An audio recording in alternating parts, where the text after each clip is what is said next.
सोमवार की जो अष्टमी होती है ना, तब भगवान शिव का पार्वती से मिलन होता है, नारायण का लक्ष्मी से मिलन होता है, राधा का कृष्ण से मिलन होता है और सीता जी का राम जी से मिलन होता है। सोमवार की जो अष्टमी होती है ना, प्रयास करना कभी अगर मौका मिल जाए करे आप लोगों को, सोमवार की जो अष्टमी होती है, जिस लड़का लड़की का विवाह नहीं होता, जिसका मंगल पाणिग्रहण संस्कार नहीं होता, वो जो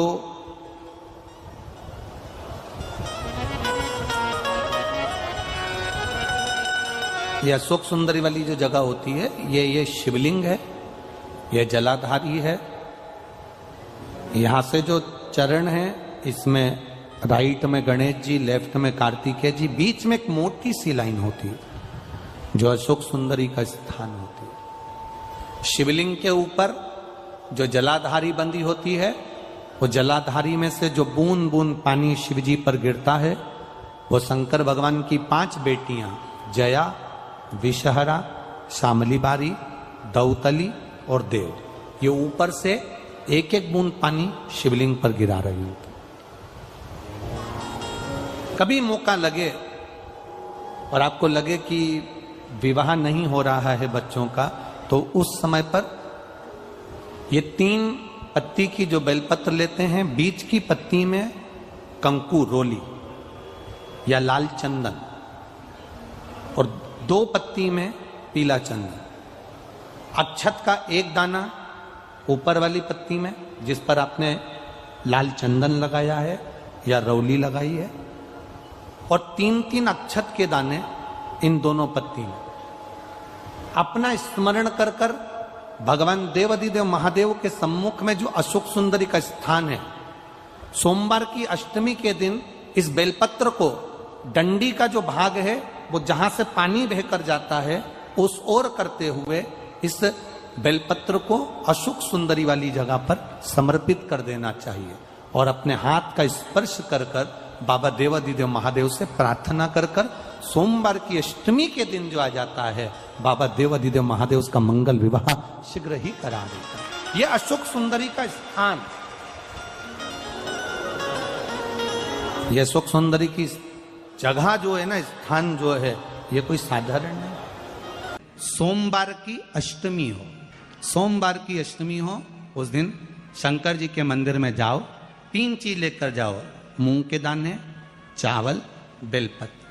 चावल जो 31 लेकर गए हो, अपनी कामना कर कर शंकर जी की देहली पर रख दो, चौखट पर, कहीं पर भी एकांत में उसको रख दिया जाए। मूंग के जो दाने लेकर गए हो 31, वो नंदी के पास में, जो नंदी का पांव ऊंचा रहता है, उस पांव के पास रख दीजिए। और जो 31 बेलपत्र लेकर गए हो, वो 31 बेलपत्र अशोक सुंदरी वाली जो जगह है, अब ये शिवलिंग, ये जलाधारी जहां से पानी बहता है, उसके बीच में एक मोटी सी लाइन होती है जो शंकर भगवान की छोटी लड़की अशोक सुंदरी का स्थान है। शिव जी के 13 बच्चे हैं, 13 बच्चे में सबसे छोटी लड़की अशोक सुंदरी यहीं पर विराजमान होती है, जहां से पानी नीचे गिरता है। प्रत्येक शिवलिंग के सामने एक मोटी सी लाइन होगी, उस मोटी सी जो लाइन है अशोक सुंदरी, वहां पर जो 31 बेलपत्र लेकर गए हो, अपनी कामना कर कर पीला चंदन, लाल चंदन लगाकर उस पर समर्पित करते जाओ। उसकी डंडी जहां से पानी बहता है उस ओर होना चाहिए। आप निवेदन कर कर देखो, एक सोमवार की अष्टमी पर कर कर देखना, दूसरी सोमवार की अष्टमी आएगी, अपने आप आपका काम हो गया होगा। कहा है कि सोमवार की अष्टमी के दिन भूल से भी अगर एक बेलपत्र, एक श्वेत पुष्प शंकर भगवान को समर्पित हो जाता है, तो ये मानकर चलें कि आपने कुछ मांगा भी नहीं तो भी शंकर भगवान देने के लिए आपके दरवाजे पर पहुंच गए। धतूरा और उसमें लगने वाला एक पुष्प, आस्था चैनल पर आप लोग देख रहे होंगे धतूरे के फूल का दर्शन। धतूरा और धतूरे का पुष्प, छोटा सा पौधा है, ज्यादा बड़ा नहीं है, कांटा लग रहा है, धतूरा लग रहा है, और उसमें भी साधारण धतूरा नहीं, जिस धतूरे के नीचे की डंडी लाल कलर की होती है, अगर वो सोमवार की अष्टमी को देवाधिदेव महादेव को समर्पित करी जाती है तो उसके घर में कभी संपदा की कमी नहीं होती है। वो धतूरा है, साधारण नहीं है। धतूरे में भी लाल डंडी, जैसे धतूरा गोल होता है उसके नीचे एक छोटी सी डंडी, देखा है आप लोगों ने? अरे देखी कि नहीं देखी बोलो? धतूरा देखा है ना? धतूरे के अंदर एक नीचे छोटी सी डंडी होती है, जब तोड़ोगे तो वो डंडी का कलर अगर लाल है, वो डंडी का कलर अगर लाल है, और कभी हम तो कहेंगे जैसे बड़ी बीमारी जिसको हो जाती है, लीवर, किडनी, कैंसर आदि बड़ी बीमारियों से जो जूझ रहा होता है, प्रयास करो, प्रयास महामृत्युंजय का जाप कर कर, महामृत्युंजय का स्मरण कर कर, एक लाल डंडी का धतूरा प्रयास करना। एक धतूरा मिल जाए या 5 धतूरे मिल जाए किसी भी एकांतेश्वर महादेव पर, जो शिव मंदिर एकांत में हो, जहां कोई जाता आता नहीं हो। वैसे तो अब बहुत मुश्किल है कि ऐसा मंदिर मिल जाए जहां कोई जाता आता नहीं हो। पहले की बात दूसरी है, अब बात दूसरी है।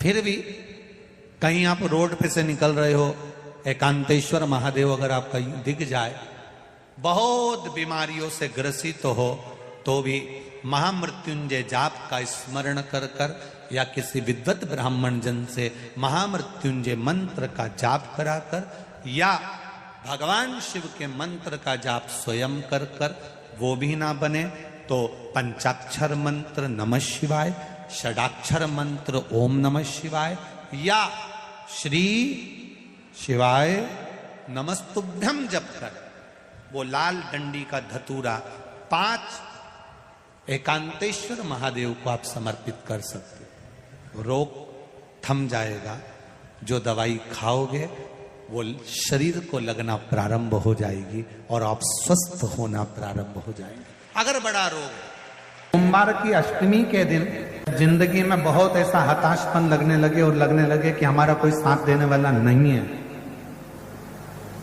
और हम बिल्कुल अकेले हो गए हैं, कोई हमारा साथ नहीं दे रहा है, कोई हमारा साथ देने वाला नहीं है। आपको ऐसा लगने लगे कि हम अकेले हो गए, कोई साथ देने वाला नहीं है और मंजिल मिल नहीं रही,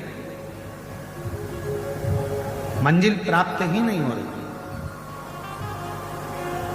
कनेर के फूल को हल्दी और कुमकुम रोली लगाकर, कनेर के पुष्प को यदि सोमवार की अष्टमी के दिन मां जगतजननी की पीठिका का स्मरण करेंगे, जैसे ये शिवलिंग है और ये जो पीठिका है जहां पर शिवलिंग रखा है, गोल जो पीठिका दिख रही है या चौकोर हो या जो भी आकृति की हो पीठिका, वो पीठिका और ये जल निकलने वाला जलाधारी का स्थान, तो कनेर का जो पुष्प होता है उसमें कुंकू और हल्दी लगाकर सोमवार की अष्टमी के दिन आप जब बहुत हताश हो जाएं, कोई साथ देने वाला ना मिले और कोई बड़ी उलझन में अगर उलझे पड़े हैं, एक कनेर का पुष्प इस पीठिका पर कहीं पर भी, मां जगतजननी की पीठिका पर किसी भी स्थान पर मां तारा रानी का नाम लेकर एक बार अगर आपने सोमवार की अष्टमी के दिन पुष्प समर्पित कर दिया मां तारा देवी के नाम से, देवाधिदेव महादेव और मां शक्ति की कृपा अपने आप होगी और वो कार्य सफल होकर ही रहेगा। विवाह नहीं हो रहा, जिस लड़के की शादी नहीं हो रही हो, सोमवार की अष्टमी पड़ने पर एक लाल फूल चंदन में लगाकर, जहां पर अशोक सुंदरी का स्थान है, उस अशोक सुंदरी वाले स्थान पर ले जाकर अगर सोमवार की अष्टमी पड़ने पर लड़का या लड़की जिसका विवाह नहीं होता वो चढ़ा देता है, मात्र 3 महीने में उसका विवाह पक्का हो जाता है। बहुत तकलीफ में हो, कर्जा बहुत ज्यादा हो, उसको कुछ नहीं करना, सोमवार की सोमवार शाम के समय बेलपत्री के पेड़ के नीचे थोड़ी सी शक्कर या गुड़ डालकर एक दिया रखकर घी की बत्ती लगाकर जलाकर जाओ, अपने आप कर्जा चूकना चालू हो जाता है, कर्जा नहीं रहता। उसी तरह बेलपत्री के पेड़ के नीचे सोमवार की सोमवार शाम के समय दिया लगाने पर हमारे घर में कितना भी कर्जा हो सब चुक जाए। क्यों?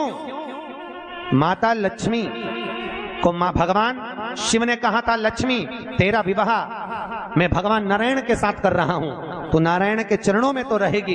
पर एक बात याद रख, माता पार्वती के नयन अश्रु से प्रकट हुए बेलपत्र के नीचे शाम के समय पर तेरा निवास होगा।